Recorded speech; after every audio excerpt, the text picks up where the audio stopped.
Welcome to the Daily Chronological Bible. My name's Hunter, and we are reading through the Bible in chronological order as a single story. And that story is all about Jesus. We will look at this whole book through the lens of Jesus. It is a revelation of Him, and He has revealed to us the heart of the Father. He has invited us all to participate with Him in the life that He shares with the Father and the Spirit. Today, April 17th, we're in the book of 1 Samuel, chapter 23, starting in verse 13 through 29.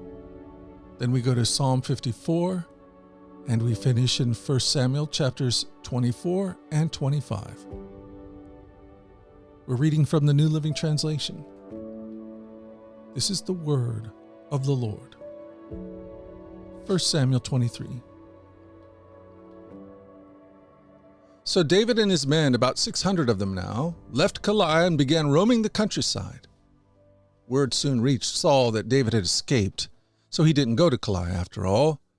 David now stayed in the strongholds of the wilderness and in the hill country of Ziph. Saul hunted him day after day, but God didn't let Saul find him. One day near Horesh, David received the news that Saul was on the way to Ziph to search for him and kill him. Jonathan went to find David and encouraged him to stay strong in his faith in God. "Don't be afraid," Jonathan reassured him. "My father will never find you. You're going to be the king of Israel, and I will be next to you as my father Saul is well aware." So the two men renewed their solemn pact before the Lord. Then Jonathan returned home, while David stayed at Horesh. But now the men of Ziph went to Saul in Gibeah and betrayed David to him. "We know where David is hiding," they said. "He's in the strongholds of Horesh on the hill of Hakaliah, which is in the southern part of Jeshimon. Come down whenever you're ready, O king, and we will catch him and hand him over to you." "The Lord bless you," Saul said. "At last someone is concerned about me. Go and check again to be sure of where he is staying and who has seen him there, for I know that he is very crafty. Discover his hiding places and come back when you are sure. Then I'll go with you, and if he is in the area at all, I'll track him down, even if I have to search every hiding place in Judah." So the men of Ziph returned home ahead of Saul. Meanwhile, David and his men had moved into the wilderness of Moan in the Arabah Valley, south of Jeshimon. When David heard that Saul and his men were searching for him, he went even farther into the wilderness to the great rock, and he remained there in the wilderness of Moan. But Saul kept after him in the wilderness. Saul and David were now on opposite sides of the mountain. Just as Saul and his men began to close in on David and his men, an urgent message reached Saul that the Philistines were raiding Israel again. So Saul quit chasing David and returned to fight the Philistines. Ever since that time, the place where David was camping has been called the Rock of Escape. David then went to live in the strongholds of En-gedi. Psalm 54. For the choir director, a psalm of David regarding the time the Ziphites came and said to Saul, "We know where David is hiding," to be accompanied by stringed instruments. "Come with great power, O God, and rescue me. Defend me with your might. Listen to my prayer, O God. Pay attention to my plea, for strangers are attacking me. Violent men are trying to kill me. They care nothing for God. But God is my helper. The Lord keeps me alive.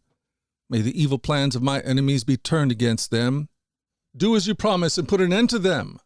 I will sacrifice a voluntary offering to you. I will praise your name, O Lord, for it is good. For you have rescued me from my troubles and helped me to triumph over my enemies." 1 Samuel 24.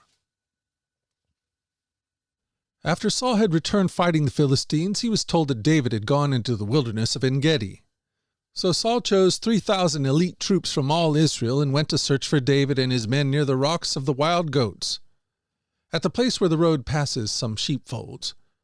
Saul went into a cave to relieve himself, but as it happened, David and his men were hiding further back in that very cave. "Now's your opportunity," David's men whispered to him. "Today the Lord is telling you, I will certainly put your enemy into your power to do with as you wish."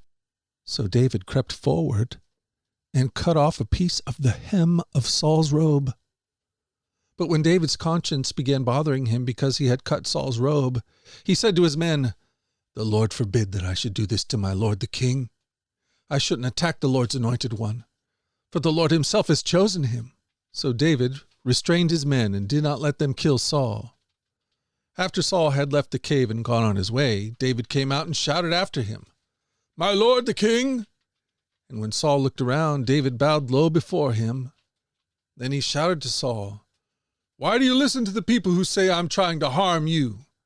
This very day, as you can see with your own eyes, it isn't true. For the Lord placed you at my mercy back there in the cave.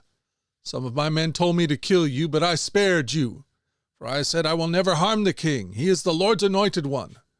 Look, my father, at what I have in my hand. It is a piece of the hem of your robe. I cut it off, but I didn't kill you. This proves that I'm not trying to harm you and that I've not sinned against you, even though you have been hunting for me to kill me. May the Lord judge between us. Perhaps the Lord will punish you for what you're trying to do to me, but I will never harm you. As the old proverb says, from evil people come evil deeds. So you can be sure I will never harm you. Who is the king of Israel trying to catch anyway? Should he spend his time chasing one who is as worthless as a dead dog or a single flea? May the Lord therefore judge which of us is right and punish the guilty one. He is my advocate, and he will rescue me from your power."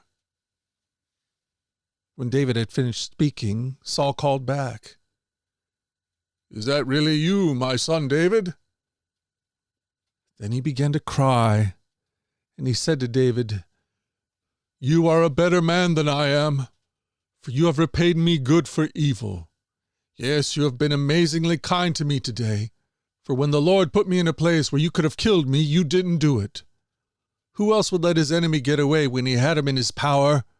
May the Lord reward you for all the kindness you have shown me today. And now I realize that you are surely going to be king, and that the kingdom of Israel will flourish under your rule. Now swear to me by the Lord that when that happens you will not kill my family and destroy my line of descendants." So David promised this to Saul with an oath. Then Saul went home, but David and his men went back to their stronghold. 1 Samuel 25. Now Samuel died, and all Israel gathered for his funeral. They buried him at his house in Ramah. Then David moved down to the wilderness of Moan. There was a wealthy man from Moan who owned property near the town of Carmel. He had 3,000 sheep and 1,000 goats, and it was sheep-shearing time. This man's name was Nabal, and his wife Abigail was a sensible and beautiful woman. But Nabal, a descendant of Caleb, was crude and mean in all his dealings. When David heard that Nabal was shearing his sheep, he sent 10 of his young men to Carmel with this message for Nabal: "Peace and prosperity to you, your family, and everything you own. I am told that it is sheep-shearing time. While your shepherds stayed among us near Carmel, we never harmed them, and nothing was ever stolen from them. Ask your own men, and they will tell you this is true. So would you be so kind, since we have come at a time of celebration, please share any provisions you might have on hand with us and with your friend David." David's young men gave this message to Nabal in David's name, and they waited for his reply. "Who is this fellow David?" Nabal sneered to the young men. "Who does this son of Jesse think he is? There are lots of servants these days who run away from their masters. Should I take my bread and my water and my meat that I've slaughtered from my shears and give it to a band of outlaws who come from who knows where?" So David's young men returned and told him what Nabal had said. "Get your swords," was David's reply as he strapped on his own. Then 400 men started off with David, and 200 remained behind to guard their equipment.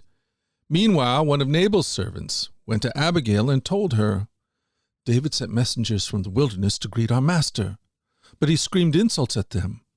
These men have been very good to us, and we've never suffered any harm from them. Nothing was stolen from us the whole time they were with us. In fact, day and night, they were like a wall of protection to us and the sheep. You need to know this and figure out what to do, for there's going to be trouble for our master and for his whole family. He's so ill-tempered that no one can ever talk to him." Abigail wasted no time.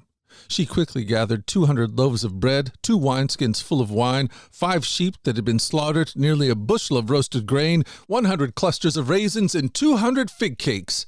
She packed them on the donkeys and said to her servants, "Go on ahead, and I'll follow you shortly."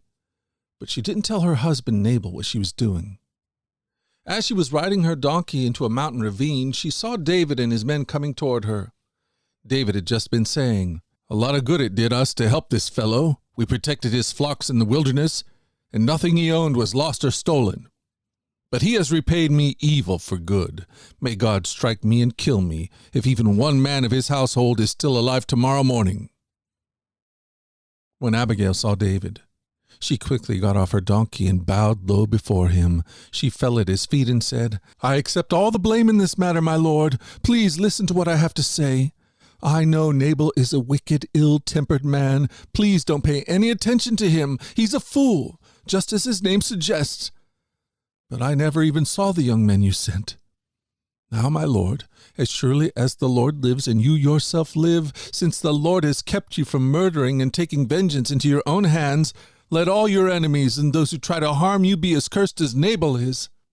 And here is a present that I, your servant, have brought to you and your young men. Please forgive me if I've offended you in any way. The Lord will surely reward you with a lasting dynasty, for you are fighting the Lord's battles, and you have not done wrong throughout your entire life. Even when you are chased by those who seek to kill you, your life is safe in the care of the Lord your God, secure in his treasure pouch. But the lives of our enemies will disappear like stones shot from a sling. When the Lord has done all that he promised and has made you leader of Israel, don't let this be a blemish on your record. Then your conscience won't have to bear the staggering burden of needless bloodshed and vengeance. And when the Lord has done these great things for you, please remember me, your servant." David replied to Abigail, "Praise the Lord, the God of Israel, who has sent you to meet me today. Thank God for your good sense. Bless you for keeping me from murder and from carrying out vengeance with my own hands. For I swear by the Lord, the God of Israel, who has kept me from hurting you, that if you had not hurried out to meet me, not one of Nabal's men would still be alive tomorrow morning." Then David accepted her present and told her, "Return home in peace. I have heard what you said. We will not kill your husband." When Abigail arrived home, she found that Nabal was throwing a big party and was celebrating like a king. He was very drunk, so she didn't tell him anything about her meeting with David until dawn the next day. In the morning, when Nabal was sober, his wife told him what had happened. As a result, he had a stroke, and he lay paralyzed in his bed like a stone. About 10 days later, the Lord struck him and he died. When David heard that Nabal was dead, he said, "Praise the Lord, who has avenged the insult I received from Nabal and has kept me from doing it myself. Nabal has received the punishment for his sin." Then David sent messengers to Abigail to ask her to become his wife. When the messengers arrived at Carmel, they told Abigail, "David has sent for us to take you back to marry him." She bowed low to the ground and responded, "I, your servant, will be happy to marry David. I would even be willing to become a slave, washing the feet of his servants." Quickly getting ready, she took along 5 of her servant girls as attendants, mounted her donkey, and went with David's messengers, and so she became his wife. David also married Ahinoam from Jezreel, making both of them his wives. Saul, meanwhile, had given his daughter Michal, David's wife, to a man from Galim, named Palti, son of Laish.